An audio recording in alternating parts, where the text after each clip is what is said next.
People have been rallying in cities across the UK to protest against a new bill they say is an attack on the right to demonstrate.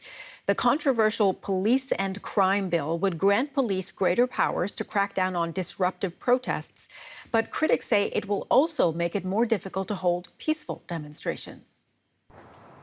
Andy Smith is rehearsing in his head his first words to his wife Emma, a scientist. Today, she'll be walking free after 2 months in prison in southern England. Andy Smith could never have imagined that she would ever be behind bars. Oh my gosh, that I love her so much, and I'm so proud of her. We have really young nieces who their future is not going to be the same future that we had, right? And we have to fight for that future. Her crime? She blocked a motorway. She is part of an environmental group that is pressuring the government to insulate British homes to save energy. They say it's the cheapest way to tackle the climate crisis. I'm terrified of what's coming down the road right now. Fires, floods, we're seeing them happen all over the world. Insulating Britain is the first step we can take in tackling this, and our government have a responsibility to do that. But blocking roads for hours has enraged motorists. The British government has vowed to put an end to it. In a statement, the Home Office tells DW, "Freedom to protest within the law is a fundamental part of our democracy, but the police must swiftly deal with the selfish minority of protesters whose actions endanger the public." The UK government is targeting environmental activists. It wants to stop disruptive protests. Public nuisance will be a new offence, carrying a maximum penalty of up to 10 years in prison or an unlimited fine. And that's highly controversial. NGOs and human rights groups have staged many protests. They see the bill as an attack on democracy itself. And even conservative legal observers, like the former Attorney General, are concerned. The most problematic are the parts which give to the Home Secretary very significant powers to determine what constitutes serious disruption. Whereas normally that would be a matter left to the police.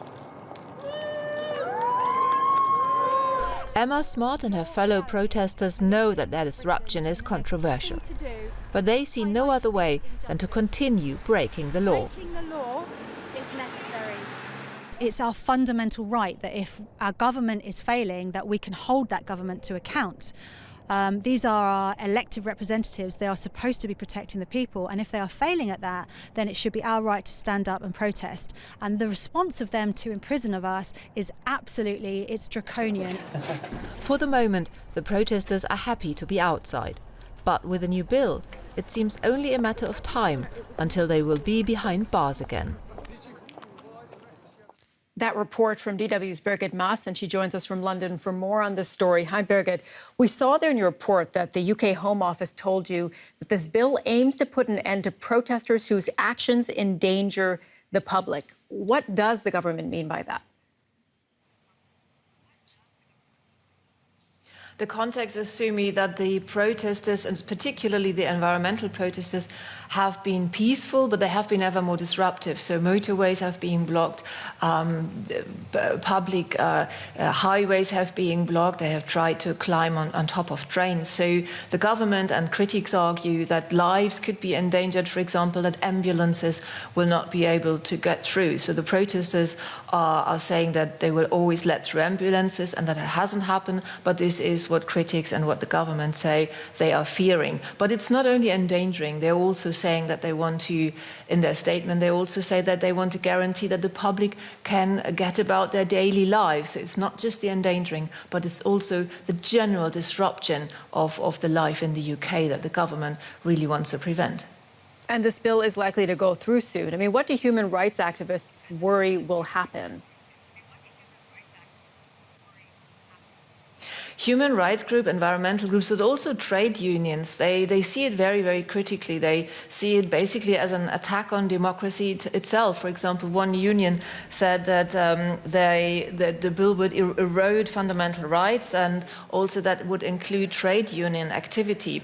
So one point is that there are more powers for the police to stop protests.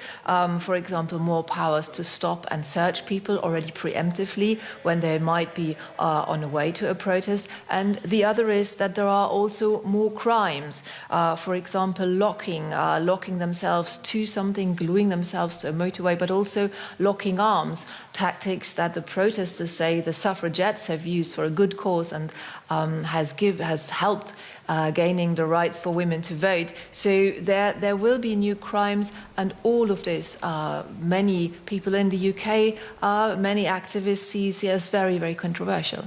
And how is this debate around this bill going down with the British public? It has been pushed through fairly quickly. So many people in the British public don't know about this, or they might not know the extent of this new bill. So it's mainly activists, trade unions, environmental groups, also groups like Black Lives Matter that are protesting against it.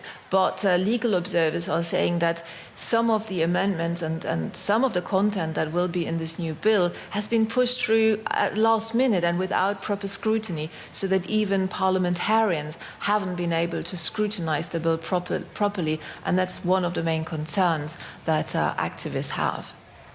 Birgit Maas reporting from London. Good to talk to you.